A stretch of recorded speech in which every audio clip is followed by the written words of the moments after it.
A contramano. Estamos en el segundo bloque y vamos a comenzar una entrevista muy reveladora seguramente para vos. Vamos a hablar de los humedales, un tipo de terreno.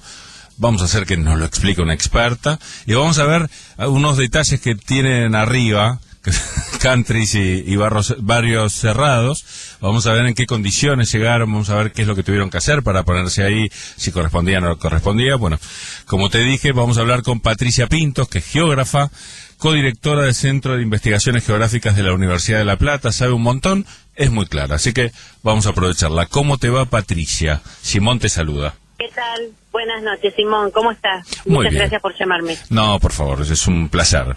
A ver, contanos un poquitito esto que normalmente no es demasiado difundido. ¿Qué son los humedales y qué son esos detallecitos que tienen arriba, no?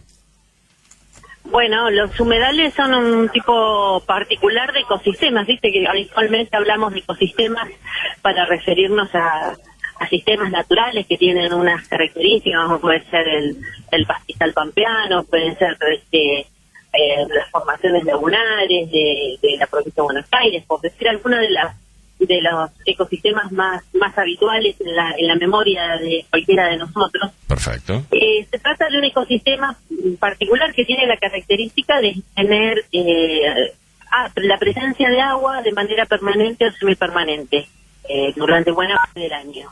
Es decir, la inundabilidad es la característica que domina en este tipo de ecosistemas. Antes se los conocía como bañados o bajos. En los últimos años, sobre todo a partir de la proliferación de estudios sobre este tipo de ecosistemas, se ha refinado un poco la denominación, llevándola a lo que la Convención Ramsar, que es la Convención Internacional de los Humedales, constituida en el año 71 en Irán, ha denominado que es humedales. Y ahora ha empezado a estar un poco en el vocablo de las personas como un término más, y se ha hecho conocido precisamente no por las condiciones más felices de los humedales, sino que son muchas, sino precisamente por el deterioro de los mismos, fundamentalmente por la ocupación gradual pero intensivamente se viene realizando sobre ellos, sobre todo para actividades que no son las esperables para este tipo de ambientes, que serían las de mantener las características naturales por los bienes y servicios ecosistémicos que prestan, Sí, sí. y que por el contrario se van desnaturalizando. No me digas nada, los rellenaron todos y les pusieron casas arriba. Los rellenan para precisamente ocuparlos con formas de crecimiento urbano que no son adecuadas para este tipo de ambientes. O sea, countries y barrios cerrados, ¿verdad? Countries y barrios cerrados. Porque el contradictorio de esto es que en realidad lo que atrae al mercado inmobiliario, al mercado desarrollador inmobiliario y también a los eventuales compradores de parcelas en estos ambientes son precisamente el atractivo natural que tienen, las características paisajísticas. Es la proximidad al agua, me imagino, ¿no? La proximidad al agua, básicamente, porque en general están asociados a cuerpos de agua naturales. Salir navegando de tu living. Sí, tal cual. Para poder aproximarte a ellos, las prácticas ingenieriles hacen que básicamente se los rellene con varios metros de materiales por encima, de manera de hacerlos urbanizables, porque per se no tienen esa condición, Sí, es algo que... porque se inundan. Entonces esa es la contradicción, que aquello que atrae de los humedales, la belleza paisajística, las características de calidad ambiental, es lo mismo que termina desnaturalizándolo para llevarlo a formas de vida que están muy alejadas de esas condiciones naturales. Y decime, estos countries que están sobre humedales, primero, ¿son todos los countries del GBA o solamente los de la zona de Luján y demás? No, la zona norte del aglomerado metropolitano de Buenos Aires, que coincide con la cuenca del río Luján, ha sido como la destinataria principal de este tipo de emprendimientos, porque, bueno, sabemos que en general el fenómeno country se ha desplazado hacia ese sector en general, pero en particular el fenómeno de la urbanización cerrada sobre humedales ha tenido como punta de lanza el desarrollo de Nordelta. Sí, ni hablar de eso. Eso iba a decirles a quienes nos Claro. escuchaban que, digo, es el nombre que es el primero que surge, ¿no? Cuando hablamos de countries. Sí.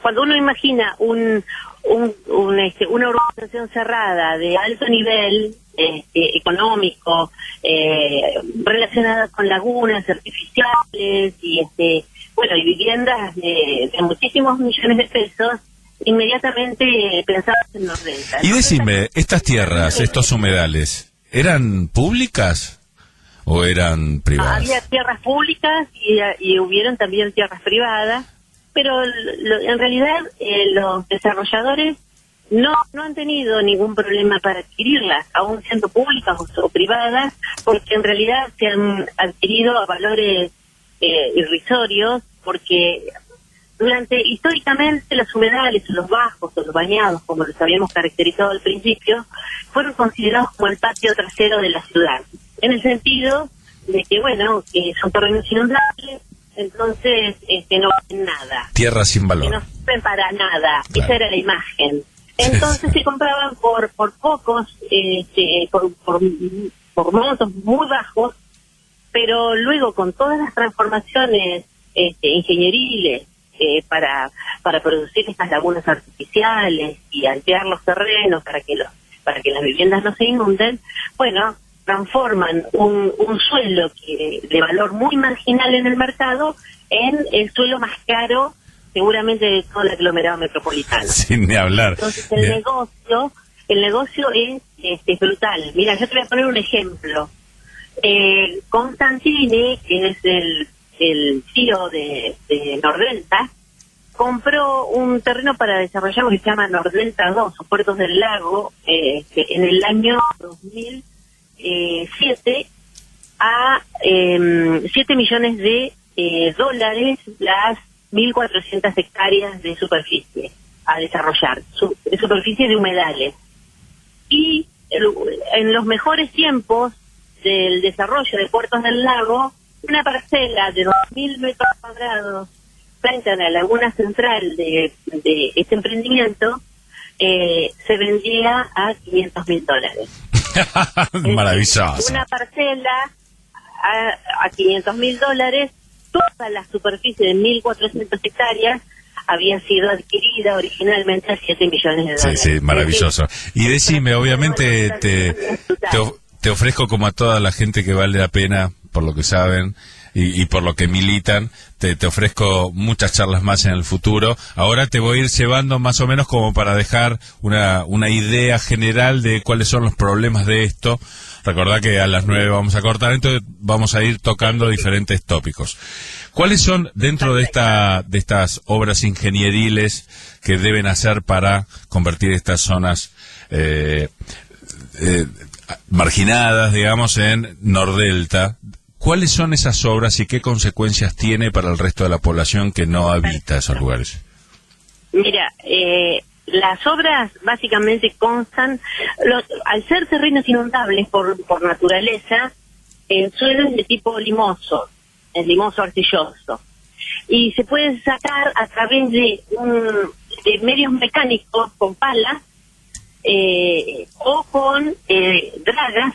Las dragas que conocemos, que son las que se utilizan para extraer arenas o profundizar los canales en los ríos, las mismas dragas se colocan en el humedal y llevan adelante un proceso de extracción de estos barros que se llama refulado hidráulico. Con los materiales que sacan, lo que se hace es elevar los terrenos, rellenar esos terrenos que luego serán la superficie urbanizable. Y y de donde se extrae van a hacer las futuras lagunas artificiales que formarán parte del proyecto paisajístico. Entonces, y cómo, con lo cual hay todo un movimiento de suelo de un lugar a otro para moldear como si fuera arcilla en las manos de un artesano ese territorio. ¿Y cómo hacen para que no se inunde, para que no entre el agua de afuera? Bueno, esto funciona como si fuera, como un complejo hidráulico que tiene un funcionamiento interno, se llama un cierre hidráulico, que lo que hace es que las lagunas están interconectadas.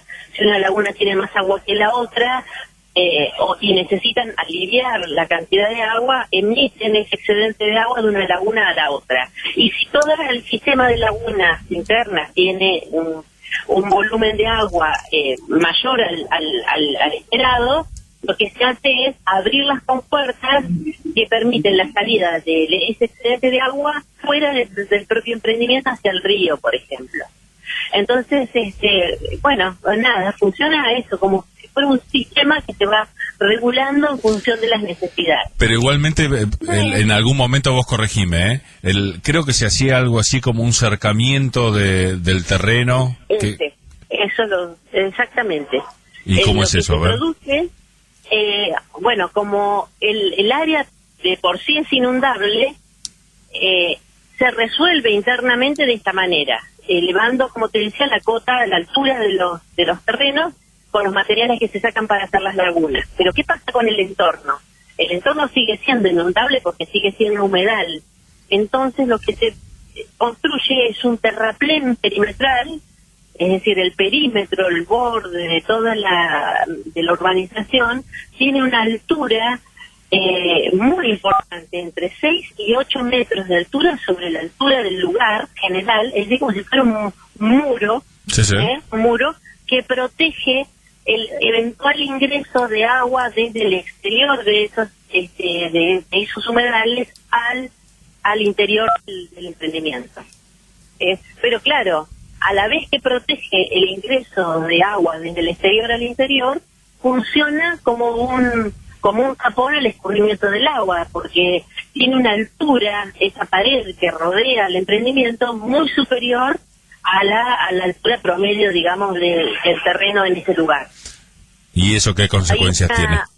Y las consecuencias que tiene es que cuando hay una crecida y el humedal, que habitualmente se comporta como una esponja que absorbe el excedente hídrico, digamos, de toda la lluvia caída o de la lluvia desplazada, se encuentra que no puede drenar adecuadamente porque la pendiente del terreno ha sido modificada por estas obras de ingeniería, y esto tiene como consecuencia un incremento en las inundaciones de los entornos de estas urbanizaciones. Es buenísimo. General, o sea, la gente que no puede... Claro, de urbanización popular, gente que ha estado históricamente... Se ahogan todos, pobrecitos. Se inundan, claro. Y decime, claro. ¿cómo es que...? Las inundaciones de 2014 y 2015, el argumento era, bueno, no queremos más barrios cerrados en áreas humedales porque nos estamos inundando. ¿Y cómo es que fueron autorizadas las construcciones de estos?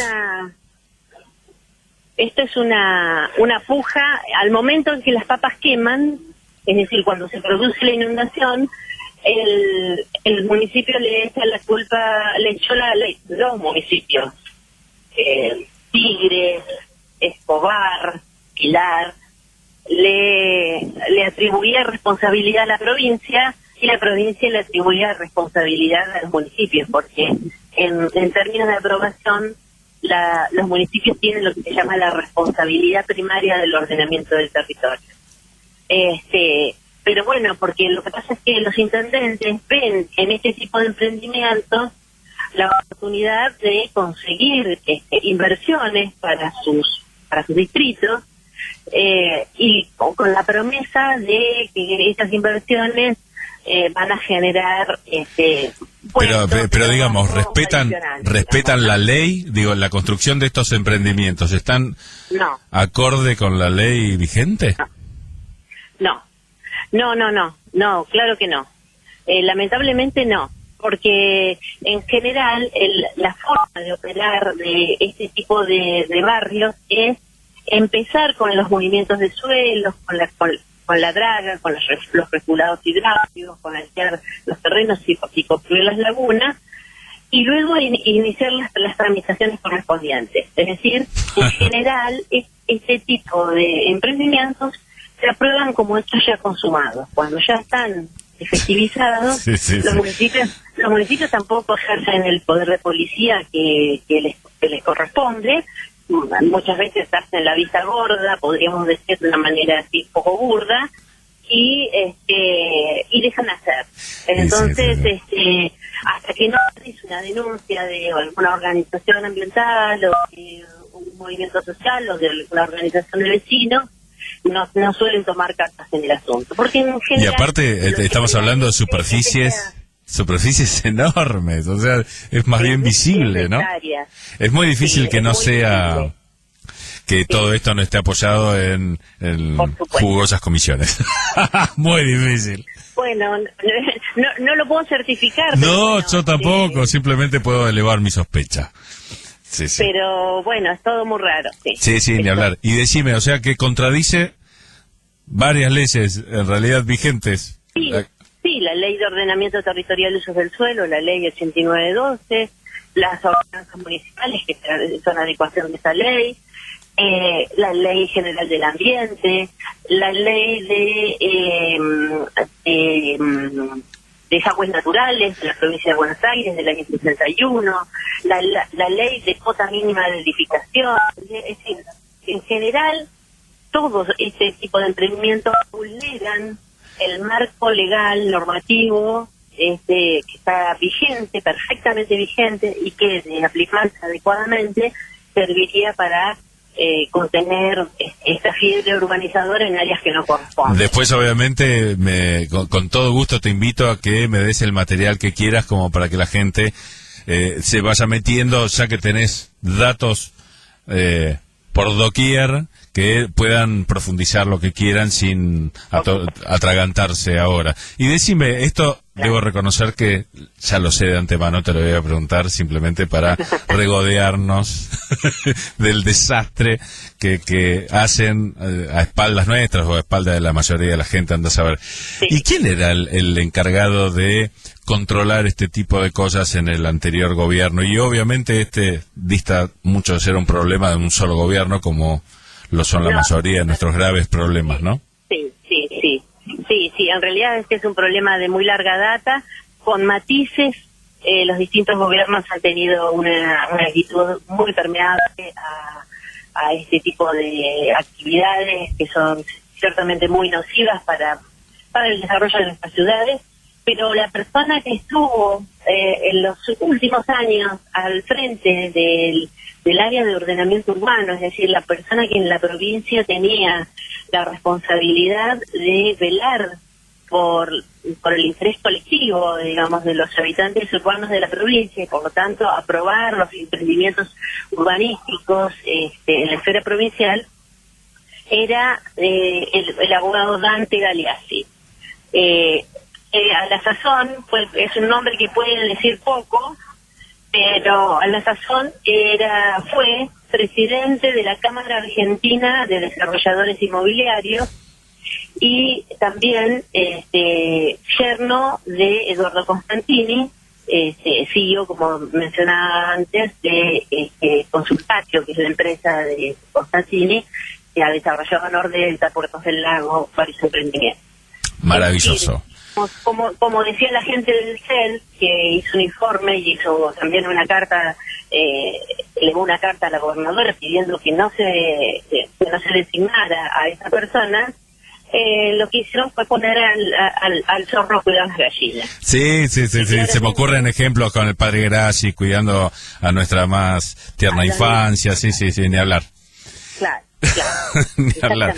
Y decime, a ver, y lo planteamos si no llegamos, porque me interesa mucho, ¿qué es el camino de Gilga o algo parecido? Que regula...